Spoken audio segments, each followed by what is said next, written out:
présente. J'entends une voix dans la nuit qui m'appelle. Dans mon sommeil, elle me réveille. Elle est tellement sombre qu'elle m'interpelle.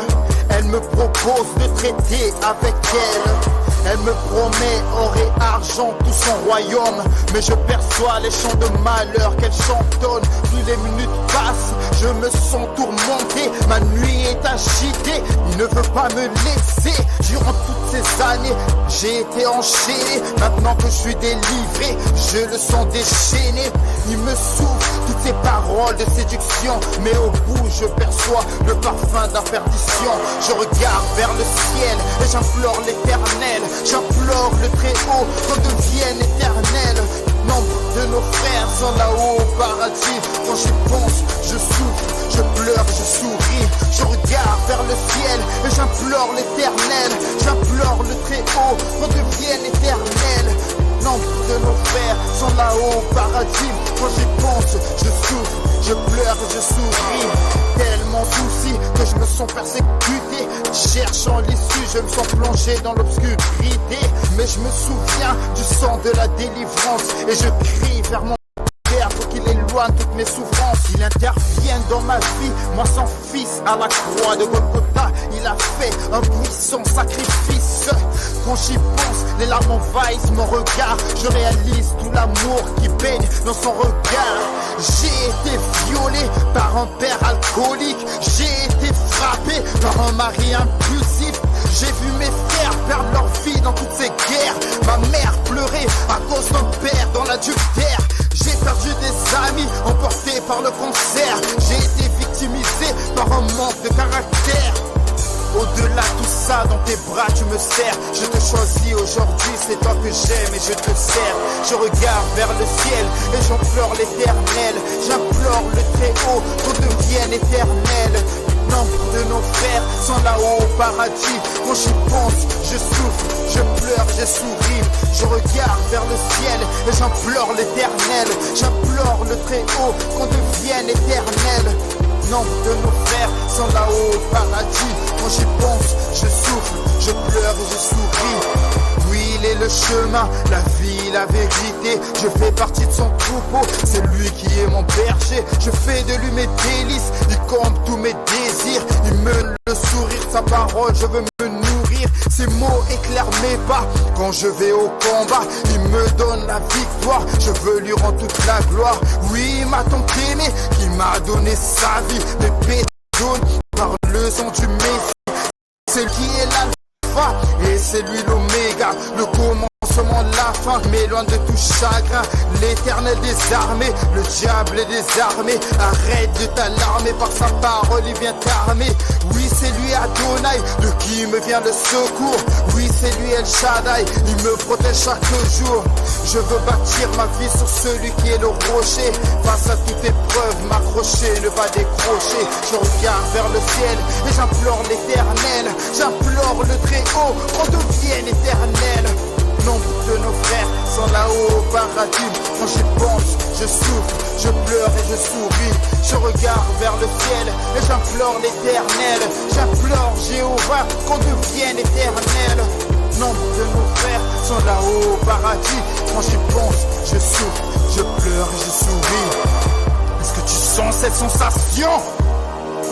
C'est celle de l'esprit.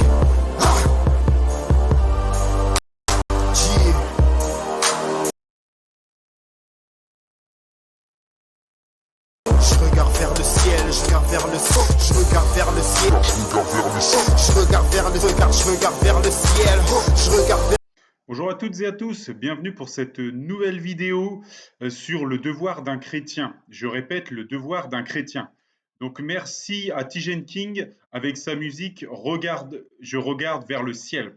Bien entendu mes frères et sœurs, il faut toujours regarder vers le ciel, car parfois ici-bas, il y a notre ennemi qui essaye de nous tenter, de nous donner de mauvaises idées, etc. Et donc du coup, effectivement, il faut bien entendu regarder vers le Seigneur, regarder vers le ciel.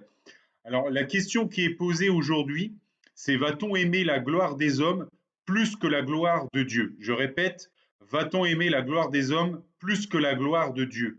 Bien entendu, la réponse à cette question est assez simple. Il nous faut aimer, bien entendu, la gloire de Dieu. Il nous faut aimer notre Seigneur et faire notre devoir de chrétien. Nous allons donc explorer en tout cas cette réflexion aujourd'hui à travers les écritures de la Sainte Bible. Alors, nous avons déjà dans l'évangile de Jean, chapitre 12, versets 42-43, il nous est dit, cependant, même parmi les chefs, plusieurs crurent en lui. Mais à cause des pharisiens, ils n'en faisaient pas l'aveu dans la crainte d'être exclus de la synagogue, car ils aimèrent la gloire des hommes plus que la gloire de Dieu. Vous voyez, le Seigneur nous dit que parmi les chefs de la nation d'Israël, il y en avait qui croyaient en lui, qui croyaient du coup au Seigneur Jésus. Mais à cause des pharisiens, ils ne le divulguaient pas, ils avaient peur d'être exclus de la synagogue, vous savez, parce que les pharisiens avaient dit que si quelqu'un croyait en Jésus, il serait exclu de la synagogue. Donc en fait, les hommes ont eu peur de ce que pouvaient faire d'autres hommes. Et le Seigneur dit, ils aimèrent la gloire des hommes plus que la gloire de Dieu.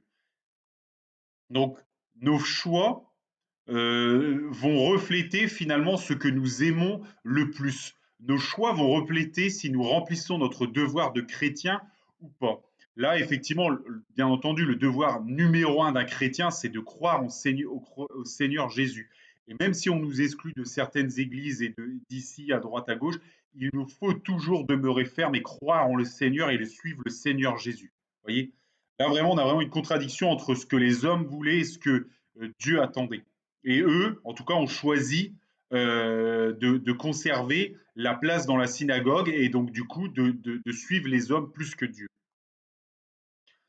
Donc on a l'évangile de Marc, chapitre 4, versets 18-19. D'autres reçoivent, c'est la fameuse parabole du semeur. Il y en a qui reçoivent la semence sur le bord du chemin, ils croient pour un temps, et dès que survient la tentation, une tribulation, ils se détournent. D'autres reçoivent la semence parmi les épines. Ce sont ceux qui entendent la parole, mais en qui les soucis du siècle, la séduction des richesses et l'invasion des autres convoitises étouffent la parole et la rendent infructueuse. Vous voyez, c'est-à-dire qu'au-delà, effectivement, c'est des gens qui croient, mais il y a d'autres choses qui accaparent leur temps, etc. Et ils oublient finalement quel est leur devoir, le devoir d'un chrétien. Vous voyez, donc vraiment, il faut toujours avoir ça en tête. Et dans certaines situations, il va y avoir des oppositions entre ce qu'on doit faire en tant que chrétien et ce que le monde nous appelle à faire. Et bien entendu, le monde est sous la puissance du malin, sous la puissance du diable. Il nous faut nous détourner et suivre notre Seigneur et suivre ses préceptes. C'est notre devoir. Donc, on va prendre du coup un des exemples le plus parlant, si je puis dire, de la Bible et parler de Pilate. Alors, l'exemple de Pilate. Donc, Pilate, qui était-ce? Donc, Pilate, c'était le gouverneur de Rome et c'est l'homme à qui on a livré le Seigneur Jésus et donc, du coup, il avait le choix entre le délivrer ou le crucifier. Voilà, donc lui, effectivement, il a fait le choix de le crucifier. Alors, qu'est-ce que Rome? Alors déjà, Rome, vers l'an 0, voilà, bon, on va pas être trop à cheval sur la date, mais en tout cas, vers Rome, au début de l'an 0, c'est vraiment la superpuissance. C'est-à-dire qu'il domine toute la Méditerranée. Donc vraiment, c'est vraiment la superpuissance.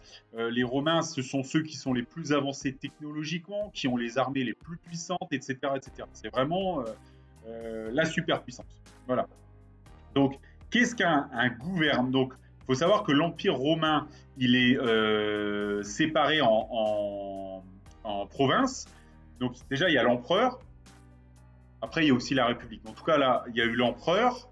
À cette époque, il y a l'empereur et il y a différents gouverneurs qui sont mis dans différentes provinces pour les gouverner. Voilà, donc parmi ces gouverneurs, il y avait donc le gouverneur qui est le gouverneur de Pilate. Donc c'est des gens qui rendent directement compte à l'empereur, c'est-à-dire au numéro 1 de l'Empire, directement. Donc, quelles sont les tâches du gouverneur? Donc, dans la fonction, donc dans sa province, le gouverneur publiait un édit donc, qui proclamait les normes d'administration. En fait, il fait loi du droit qu'il suivait, généralement reprenant l'édit de son prédécesseur. Donc le gouverneur ou propriétaire donc, dispose de l'impérium qui s'applique pour ses tâches militaires, politiques et judiciaires dans les limites des droits et des pouvoirs des cités de sa province. Donc les affaires financières, fiscales lui échappent totalement selon un vieux principe administratif romain. Voilà, donc tout ce qui est fiscal, ça lui échappe et tout le reste, effectivement, c'est lui qui a le pouvoir, c'est lui qui fait loi, c'est lui qui rend justice. Et c'est pour ça que le Seigneur Jésus a été devant Pilate, parce que c'est Pilate qui avait le pouvoir de condamner ou de le libérer. Voilà comment était structuré donc Rome. Donc vraiment, vous voyez, donc quand on allait au gouverneur de Rome, on allait dans le top 50 des gens influents et puissants à Rome. Hein. Vraiment des gens, voilà, vraiment des gens en tout cas importants pour le monde. Donc le Seigneur Jésus lui-même a comparu devant ce gouverneur, devant Pilate, donc il y avait vraiment la puissance, l'autorité. Et du coup, Pilate, on va lire donc les paroles des Saintes Écritures, Pilate a dû faire un choix, et on va décortiquer le choix qu'il a eu à faire. Alors, Évangile de Jean, chapitre 18, versets 31 à 40, et chapitre 19, versets 1 à 13. Sur quoi Pilate leur dit: prenez-le vous-même et jugez-le selon votre voie. Les Juifs lui dirent: il ne nous est pas permis de mettre personne à mort. C'était afin que s'accomplisse la parole que Jésus avait dite lorsqu'il indiqua de quelle mort il devait mourir. Pilate rentra dans le prétoire, appela Jésus et lui dit: es-tu le roi des Juifs? Jésus répondit: est-ce de toi-même que tu dis cela, ou d'autres te l'ont dit de moi? Pilate répondit: moi suis juif. Ta nation et les principaux sacrificateurs t'ont livré à moi. Qu'as-tu fait? Mon royaume n'est pas de ce monde, répondit Jésus. Si mon royaume était de ce monde, mes serviteurs auraient combattu pour moi afin que je ne fusse pas livré. Mais mon royaume n'est pas de ce monde. Pilate lui dit: tu es donc roi? Jésus répondit: tu le dis, je suis roi, je suis né et je suis venu dans le monde pour en rendre témoignage à l'arrivée. Quiconque est de la vérité, écoute ma voix. Pilate lui dit: qu'est-ce que la vérité? Après avoir dit cela, il sortit de nouveau pour aller vers les Juifs et leur dit: je ne trouve aucun crime en lui, mais comme c'est parmi vous une coutume que je vous relâche quelqu'un à la fête de Pâques, voulez-vous que je vous relâche le roi des Juifs? Alors de nouveau tous s'écrièrent: non pas lui, mais Barabbas. Or Barabbas était un brigand. Alors Pilate prit Jésus et le fit battre de verges. Les soldats tressèrent une couronne d'épines qu'ils posèrent sur sa tête, et ils le revêtirent d'un manteau de pourpre, puis s'approchant de lui, il disait: salut, roi des Juifs, et il lui donnait des soufflets. Pilate sortit de nouveau et dit aux Juifs: voici, je vous l'amène dehors, afin que vous sachiez que je ne trouve en lui aucun crime. Jésus sortit donc, portant la couronne d'épines et le manteau de pourpre. Et Pilate leur dit: voici l'homme. Lorsque les principaux sacrificateurs et les huissiers le virent, ils s'écrièrent: crucifie, crucifie. Pilate leur dit: prenez-le vous-même et crucifiez-le, car moi je ne trouve point de crime en lui. Les Juifs lui répondirent: nous avons une loi, et selon notre loi il doit mourir, parce qu'il s'est fait fils de Dieu. Quand Pilate entendit cette parole, sa frayeur augmenta. Il rentra dans le prétoire et il dit à Jésus: d'où es-tu? Mais Jésus ne lui donna point de réponse. Pilate lui dit: est-ce à moi que tu ne parles pas? Ne sais-tu pas que j'ai le pouvoir de te crucifier et que j'ai le pouvoir de te relâcher? Jésus répondit: tu n'aurais sur moi aucun pouvoir s'il ne t'avait été donné d'en haut. C'est pourquoi celui qui me livre à toi commet un plus grand péché. Dès ce moment, Pilate cherchait à le relâcher, mais les Juifs criaient: si tu le relâches, tu n'es pas ami de César. Quiconque se fait roi se déclare contre César. Pilate, ayant entendu ces paroles, amena Jésus dehors et il s'assit sur le tribunal, au lieu appelé le pavé, et en hébreu Gabbatha. C'était la préparation de la Pâque et environ la 6e heure. Pilate dit aux Juifs: voici votre roi. Donc, et ils sont finis, si vous voulez, où il va finir tout ça. Enfin voilà, il va finir par le crucifier, parce qu'ils s'écrièrent: ôte, crucifie. Pilate leur dit: crucifierai-je votre roi? Les principaux sacrificateurs répondirent: nous n'avons de roi que César. Alors il le leur livra pour être crucifié. Ils prirent donc Jésus et l'emmenèrent. Vous voyez, long extrait de la parole de Dieu qui nous dit vraiment il y a eu un échange. Donc Jésus a été livré. Ensuite, il y a eu un échange entre Pilate et Jésus. Donc Pilate pose les questions et il lui dit tout de suite: es-tu le roi des Juifs? Jésus lui répond: est-ce que tu dis ça toi-même, ou d'autres t'ont-ils dit de moi? Vous voyez, c'est vraiment des échanges, des questions après questions. Et finalement, Pilate va finir par le battre de verge, le sortir. Alors Pilate cherche à le sauver quand même. C'est-à-dire qu'il dit premièrement, j'ai l'habitude de vous livrer des gens, de vous délivrer un brigand, quelqu'un le jour de la Pâque. Voulez-vous que je vous libère Jésus? Vous voyez, met Jésus en avant pour libérer Jésus. Parce que c'est lui qui fait justice et c'est lui qui prend la décision, Pilate. Et donc il essaye premièrement, donc il y a un débat, une discussion entre les deux. Ensuite, il essaye de le faire libérer. Sauf que le peuple juif répond non et il préfère qu'on leur libère Barabbas. Cela dit, c'est surtout les pharisiens qui crient et la foule ensuite qui reprend. C'est plutôt les pharisiens qui mènent la foule. Donc, voilà. Donc, qu'est-ce qu'il fait? Donc, Pilate, il l'a fait rentrer, il l'a fait battre de verge, etc. Et ensuite, il le fait ressortir et il dit, voilà, je ne trouve en cet homme aucun crime, que ferais-je de lui? Et il demande encore à le crucifier. Donc, vous voyez, une deuxième fois, il essaye de le libérer. Parce qu'encore une fois, c'est le gouverneur et il en a le pouvoir de le libérer. Et le tumulte dans la foule, etc., augmente et il y a quelqu'un qui dit « Quiconque se fait roi se fait ennemi de César ». Et donc là, c'est une phrase qui a vraiment marqué Pilate, parce que Pilate, son rôle numéro 1, c'est quand même de rendre la justice, la loi, etc., mais surtout d'assurer l'ordre dans les provinces conquises. Et donc là, on commence à avoir du tumulte, on commence à avoir des gens qui disent que celui qui se fait roi, il se déclare contre César parce que c'est l'empereur, c'est le roi, il n'y en a pas d'autre, vous voyez. Et donc là, en plus, ils disent qu'il s'est fait fils de Dieu. Donc là, Pilate, qui est au courant, bien entendu, des traditions juives, parce qu'il n'a pas été mis dans cette province-là par hasard, il commence à avoir peur et il va voir Jésus.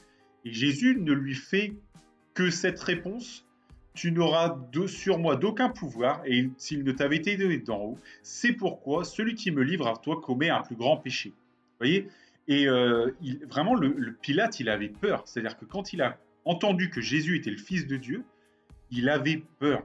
Et malgré cette peur, malgré le fait qu'il ait voulu libérer 2 fois, comme la foule, comme il y avait du tumulte, etc., pour apaiser la foule, il leur a livré Jésus et il a dit aux soldats d'aller crucifier Jésus.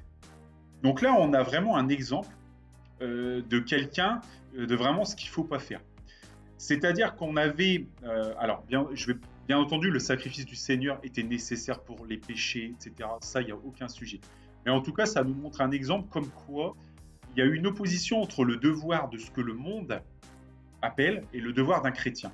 C'est-à-dire que le devoir du monde aurait dit, effectivement, au gouverneur qui doit assurer la sécurité, qui doit plaire à l'empereur, parce que l'empereur est le chef, etc. Vous voyez, il doit avoir une carrière, il doit faire attention à sa carrière, donc du coup, il doit bien gérer cette affaire, elle est importante. Et du côté du monde, on va lui dire, c'est bien, Pilate, tu as crucifié le Seigneur, tu as fait qu'il y a eu la paix dans la province, tu as satisfait les grands de ce pays, etc. C'est bien. Mais cet homme, malheureusement, il a pris la mauvaise décision parce que, en prenant cette décision, il n'a pas rempli son devoir de chrétien. Si Pilate était un chrétien, bien entendu, il n'aurait pas dû écouter sa carrière. Bien entendu, il n'aurait pas dû écouter la faveur qu'il pouvait avoir au roi, mais il aurait dû regarder la faveur qu'il aurait pu avoir à Dieu en écoutant ce que Dieu voulait. Vous voyez, en tout cas, cet exemple nous montre qu'il y a le devoir du monde et il y a le devoir d'un chrétien. Et là, Pilate, lui, a pleinement rempli le devoir du monde. Donc, c'est une exhortation à nous qui sommes chrétiens. Dans nos vies, nous avons des choix à faire et les choix doivent toujours aller dans le sens d'un devoir de chrétien.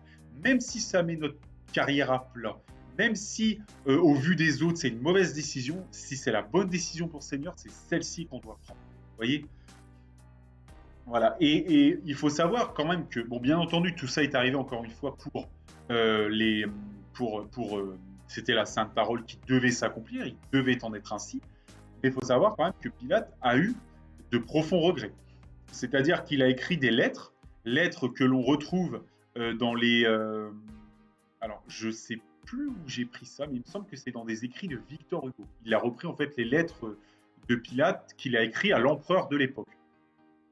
Et il écrit, vous voyez, il arriva dernièrement, et je l'ai moi-même prouvé, que les Juifs, par envie, se punir, ainsi que leurs descendants par une cruelle condamnation, Comme il avait été promis à leur père que Dieu leur enverrait du ciel son saint, qui serait à juste titre appelé leur roi, et qu'il leur avait promis de l'envoyer sur terre par une vierge, et comme le Dieu des Hébreux l'avait envoyé en Judée lorsque j'en étais gouvernant, voyant qu'il avait rendu la vue aux aveugles, purifié les lépreux, guéri les paralytiques, chassé les démons, dépossédé, même ressuscité des morts, commandé au vent, marché à pied sec sur les eaux de la mer et fait plusieurs autres miracles, tout le peuple des Juifs disait qu'il était fils de Dieu. Vous voyez, vraiment, il relate ce que le Seigneur a fait. Mais les princes des Juifs prirent envie contre lui et s'en saisirent, me le livrèrent et le chargèrent de fausses accusations, m'assurant qu'il était magicien, qu'il agissait contre la loi. Je crus que cela était ainsi et il en fait flageller. Je le leur abandonnai pour en faire ce qu'ils voudraient. Et ils le crucifièrent et mirent des gardes à son tombeau. Mais comme mes soldats le gardaient, il ressuscita le 3e jour. Mais la méchanceté des Juifs en fut si irritée qu'ils donnèrent de l'argent aux gardes pour leur faire dire que ses disciples avaient enlevé son corps.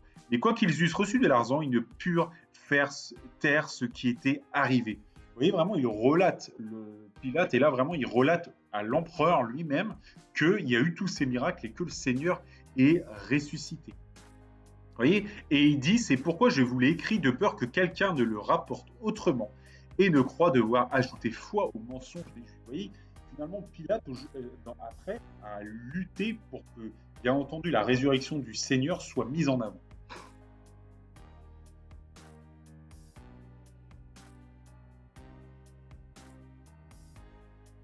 Vous voyez, il y a une deuxième lettre où il va dire « Je vous ai nettement déclaré dans ma dernière lettre que par le complot du peuple, Jésus-Christ avait enfin subi un cruel supplice comme malgré moi et sans que j'aie osé m'y opposer. Aucun âge n'a certainement vu ni ne verra un homme si pieux et si sincère, mais ce qu'il y a d'étonnant dans cet acharnement du peuple et cet accord de tous les scribes et vieillards, c'est que leurs prophètes ainsi que nos civils ont prédit le crucifiement de cet interprète de la vérité et les signes surnaturels qui ont paru tandis qu'ils étaient en croix et qui ont fait craindre la ruine de l'univers de l'aveu des philosophes. » Vous voyez, je vous laisserai lire la fin de la lettre, mais vous voyez, vraiment, il a des regrets. Et il dit, par le complot, ayant enfin subi un cruel supplice comme malgré moi, sans que j'aie osé m'y opposer. Vous voyez, et on lit ici qu'il n'a pas osé s'y opposer parce qu'il voulait gagner la foule. Et là, si vous voulez, nous, en tant que chrétiens, il ne faut pas qu'on se dise, nous, on veut gagner la foule. Ce n'est pas la foule qu'on veut gagner, c'est le Seigneur. Et parfois, c'est difficile, mais le Seigneur sera avec nous. Faisons notre devoir de chrétien. Voilà. Donc, vous voyez, vraiment, il relate encore une fois à l'empereur tout ce qui s'est passé et il dit qu'il n'a pas osé s'y opposer. Alors qu'il était gouverneur, il avait la puissance de le faire. Il avait des soldats et des centaines de soldats romains sous ses ordres. Il aurait pu le faire. Il représentait le gouverneur et il n'a pas osé le faire. Ne faisons pas notre Pilate dans nos vies. Osons nous opposer là où on peut avoir de la décision pour que la volonté du Seigneur s'accomplisse. Alors, nouvelle lecture sur l'homme, ce que j'ai appelé l'homme des sépulcres. Donc, dans l'évangile de Luc, verset 8, chapitre 26 à 40, nous pouvons lire « Ils abordèrent le pays des Géraséens, qui est vis-à-vis de la Galilée. Lorsque Jésus vut descendre à terre, il vint au-devant de lui un homme de la ville qui était possédé de plusieurs démons. Depuis longtemps, il ne portait point de vêtements et avait sa demeure non dans une maison, mais dans les sépulcres. Ayant vu Jésus, il poussa un cri et se jeta à ses pieds et dit d'une voix forte « Qu'y a-t-il entre moi et toi, Jésus, fils de Dieu, très haut? Je t'en supplie, ne me tourmente pas. » Car Jésus commandait à l'esprit impur de sortir de cet homme, dont il s'était emparé depuis longtemps. On le gardait lié de chaînes et les fers aux pieds, mais il rompait les liens et il était entraîné par le démon dans les déserts. Jésus lui demanda « Quel est ton nom ?» Légion, répondit-il, car plusieurs démons étaient en lui. Et il prie instamment Jésus de ne pas leur ordonner d'aller dans la ville. Il y avait là dans la montagne un grand troupeau de pourceaux qui paissaient, et les démons supplièrent Jésus de leur permettre d'entrer dans ces pourceaux, et il le leur permit. Les démons sortirent de cet homme, entrèrent dans les pourceaux, et le troupeau se précipita des pentes escarpées dans le lac et se noya. Ceux qui les faisaient paître, voyant ce qui était arrivé, s'enfuirent et répandirent la nouvelle dans la ville et dans les campagnes. Les gens allèrent voir ce qui était arrivé, ils vinrent auprès de Jésus et le trouvèrent, l'homme de qui étaient sortis les démons assis à ses pieds, vêtu et dans son sang. Et ils furent saisis de frayeur. Ceux qui avaient vu ce qui s'était passé leur racontèrent comment le démoniaque avait été guéri. Tous les habitants du pays de Géréséniens, des Géréséniens, pardon, prièrent Jésus de s'éloigner d'eux, car ils étaient saisis d'une grande crainte. Jésus monta dans la barque et s'en retourna. L'homme de qui étaient sortis les démons lui demandait la permission de rester avec lui, mais Jésus le renvoya en disant « Retourne dans ta maison et raconte tout ce que Dieu t'a fait. » Il s'en alla et publia par toute la ville tout ce que Jésus avait fait pour lui. Et à son retour, Jésus fut reçu par la foule, car tous l'attendaient. Alors, il faut savoir que le Seigneur donc, a été dans le pays des Géraséniens. J'ai du mal. Juste à côté de la Galilée. Donc, il y a un homme donc, qui est possédé. Il chasse les démons vont dans les pourceaux, donc des milliers de pourceaux, tombent dans la mer et ils se noient. Parce que ces gens-là, une partie de leur commerce, c'était de faire en fait des pourceaux. Voilà. Ils faisaient des pourceaux, ils vendaient la viande, etc. Donc voilà, donc du coup on a l'homme donc, qui est guéri, les démons sont partis, les pourceaux sont tombés dans l'eau et donc les gens arrivent, ils ont peur. Remarquez, de la même manière que Pilate a eu peur quand Jésus a dit que son royaume n'était pas de ce monde. Et quand les autres ont dit qu'il était fils de Dieu. Vous voyez, Pilate a eu peur. Et là pareil, les gens arrivent et les gens ont peur. Ils ont tellement peur qu'en fait ils ne voient presque pas qu'il y a un homme qui a été guéri, qu'un homme a été libéré, un homme qui vivait dans les cimetières nus voilà, depuis des années, mais les gens s'inquiètent pour leurs cochons. Ils ont perdu leurs cochons et ils sont tristes d'avoir perdu une partie de leur commerce et ce qu'ils font, plutôt que d'accueillir le Seigneur Jésus, car c'est leur devoir, plutôt que de regarder leur frère guérir et être heureux pour lui, ils disent au Seigneur ils ont peur et ils disent ah non, va-t'en. Vous voyez, comme Pilate, c'est-à-dire qu'ils ne prennent pas une bonne décision. Voilà, on a quand même face au Seigneur qui a quand même chassé des démons. Donc du coup, on est face à un miracle, on est face à quelqu'un qui est dans son bon sens, qui dit ah, je vais mieux, etc. Mais non, ils restent concentrés sur quoi? Sur leurs pourceaux qui se sont noyés et ils ont peur. Et ils disent au Seigneur de s'en aller. Donc l'homme a voulu suivre le Seigneur et le Seigneur lui a dit non, va dans ta vie, va dans ta ville, dans ta maison et dis tout ce que Dieu t'a fait. En fait, il disait tout simplement à cet homme de rendre témoignage. Voilà, pour quand même qu'il y ait la parole et quand même qu'il y ait le miracle qui soit raconté. Vous voyez, ici, on a encore une fois l'exemple d'une mauvaise décision. C'est-à-dire que les gens ont préféré leur trafic, ont préféré leur commerce, ont préféré faire de l'argent, etc., plutôt que de se soucier du Seigneur, de la parole et de ce qu'il voulait. Et la preuve, ils ne l'ont même pas écouté, il n'a même pas eu le temps de prêcher son ministère, ils lui ont dit de s'en aller. Ils lui ont dit tout de suite de s'en aller. Donc vous voyez, c'est encore une fois, c'est le devoir du monde. Oui, on doit, effectivement, faut travailler, l'argent, etc. Mais il y a le devoir du chrétien. Et parfois, le devoir d'un chrétien, bien entendu, c'est d'écouter la parole et de dispenser la parole et de parler du Seigneur. Et parfois, il y a effectivement le monde et le Seigneur, le devoir d'un chrétien qui se rentrent en confrontation. C'est ce qu'ont dit un jour les apôtres après s'être fait battre de verge à la synagogue. Il leur avait dit d'arrêter de prêcher. Eux, ils ont dit il vaut mieux écouter à Dieu il vaut mieux obéir à Dieu plutôt qu'aux hommes. Vous voyez, c'est vraiment une question de devoir d'un chrétien. Il faut écouter le Seigneur, il faut obéir au Seigneur. Vous voyez, et parfois le devoir du monde vient en opposition avec le devoir de Dieu. Et il nous faut rester dans le devoir de Dieu, même si parfois c'est difficile. Voilà. Et là, effectivement, les hommes ont préféré continuer leur petite vie tranquille, ont préféré prendre soin de leur richesse, etc. Et on en revient à ce que le Seigneur disait au début. Voilà, il y a des épines, les épines croissent et elles étouffent la parole. Il ne faut pas qu'il en soit ainsi, mes frères et sœurs. Donc encore une fois, il ne faut pas chercher à plaire au monde, mais il faut chercher à plaire à Dieu. Il ne faut pas chercher à faire le devoir du monde, il faut chercher à faire le devoir de Dieu. L'un et l'autre ne vont pas forcément aller en contradiction entre le devoir du monde et le devoir de Dieu, le devoir d'un chrétien. Mais parfois, et souvent malheureusement, c'est le cas. Et quand c'est le cas, il faut bien entendu rester sur notre devoir de chrétien. Et plus ça va aller, plus on le voit, de toute façon, les valeurs dans ce monde sont en train de partir de travers. Donc, bien entendu, notre devoir en tant qu'enfant de Dieu, notre devoir en tant que chrétien va s'opposer de plus en plus au devoir du monde. Restons fermes, demeurons dans le Seigneur, demeurons dans notre devoir de chrétien. Ne faisons pas notre Pilate, mais osons. N'ayons pas peur, le Seigneur est là et ayons les yeux rivés sur lui. Épître de Jacques, verset 4, chapitre 4. Adultères que vous êtes, ne savez-vous pas que l'amour du monde est inimitié contre Dieu? Celui donc qui veut être ami du monde se rend ennemi de Dieu. Attention à ne pas se rendre ennemi de Dieu en se faisant l'ami du monde.